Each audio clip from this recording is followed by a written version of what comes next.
Da madrugada, início da manhã, as coisas se concretizaram. E aí os ajustes foram sendo tratados ao longo da manhã. Como que se daria a entrada da PM, né, na ocupação da cadeia, de forma que não causasse qualquer tipo de problemas aos presos que lá estavam. Eles também se comprometeram a ficar no pátio e lá todos estavam efetivamente. Então houve um acordo mútuo de que não haveria atitudes grosseiras ou indelicadas e que essa retomada da cadeia se daria da melhor maneira, como efetivamente aconteceu. E o fim da rebelião, ele, na verdade, é o início de um problema, né? Como que a OAB analisa essa questão da destruição? Tem já um percentual mais ou menos da penitenciária que foi detonado? A gente acompanhou, nós entramos então ali nas dependências, nos cubículos, nas celas, para averiguar a extensão dos danos. Mas aparentemente eles não são tão graves assim.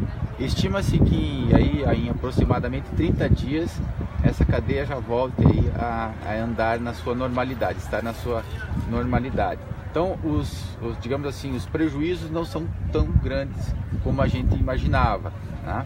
Então ainda bem que nesse aspecto eu acho que haverá condições de reparo em curto espaço de tempo. Doutor, o Coronel Lee da Polícia Militar foi redutivo em dizer que os detentos devem ficar ali mesmo na penitenciária, não devem ser transferidos em sol, chuva, enfim, nas diversas condições. Qual é o posicionamento da OAB em relação a essa permanência deles ali?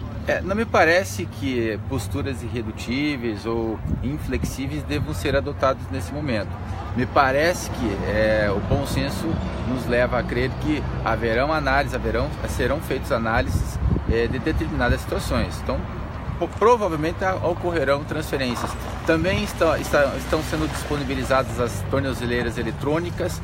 Provavelmente alguns ali já consigam esse benefício, em especial aqueles que estão presos na PIC.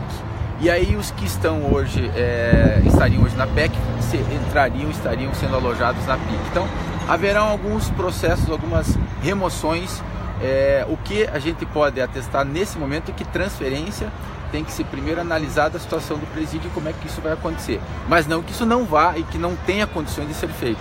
Mas é natural o procedimento do coronel, até porque existe um decreto, existe um posicionamento do governo do estado de que não se negocia transferência no momento de rebelião.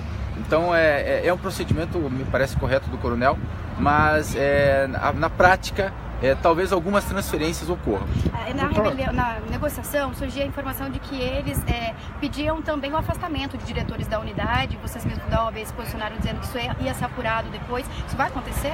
Esse pedido dos presos aconteceu, não só em relação aos diretores da penitenciária, como em relação a alguns agentes que estariam ali de repente cometendo alguns atos ilícitos ou mais truculentos. Esse afastamento, ele me parece, ele tem que passar por um processo administrativo, por uma investigação.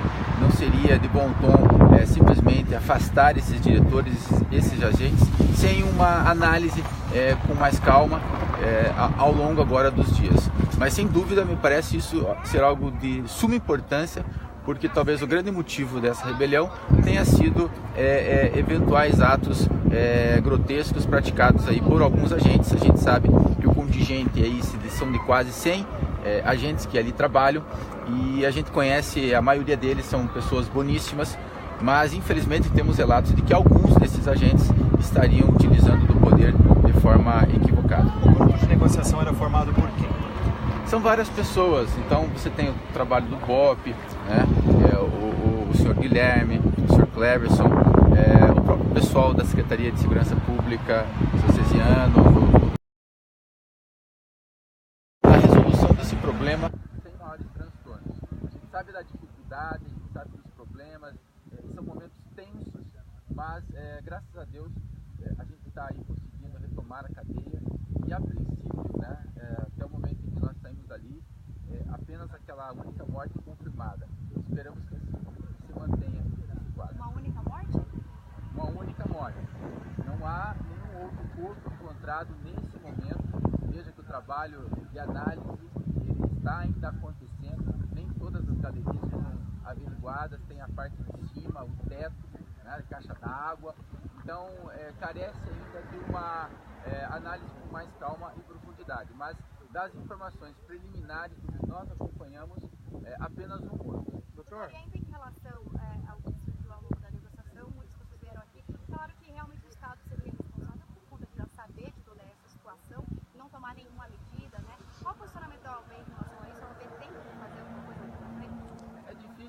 é afirmar que o Estado sabia e nada fez, porque possibilidades de rebeliões, eventuais comentários, eles sempre acontecem, mas não dá para dizer que o Estado sabia e nada fez.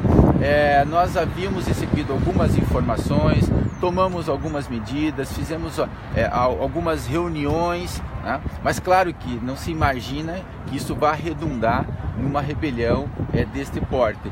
O que eu acho assim, já passou, os problemas já aconteceram, estão aí, isso é uma realidade. O que tem que ser feito daqui para frente é a apuração, um levantamento realmente a fundo de todas essas reclamações, ouvir o que os detentos têm a dizer, tentar entender desses problemas, fazer as investigações com cautela, com profundidade e aí punir se efetivamente houver necessidade, transferir, exonerar, porque a gente não identificou uma guerra de facção, não vimos isso, não enxergamos isso, não acredito, tá? Mas isso é uma opinião nesse momento, talvez ainda decisiva. Mas não acredito que a rebelião foi para necessariamente houver fuga ou encobrir fugas. Então, todas as conversas mantidas ao longo nesses 3 dias foram com os detentos reclamando de algumas condições que eles têm ali e de alguns agentes e da situação que envolve a direção da penitenciária. Então, nesse momento, eu acho que é esse o foco, avaliar se efetivamente houve falha na gestão do presídio, se há comportamento belicoso, grosseiro, violento por parte de alguns agentes e para que isso não aconteça. Nós tivemos um fato há poucos anos atrás, 2014, que também rodou o Brasil inteiro, que difama a nossa cidade, difama o estado do Paraná e agora novamente se deparar com uma situação como essa.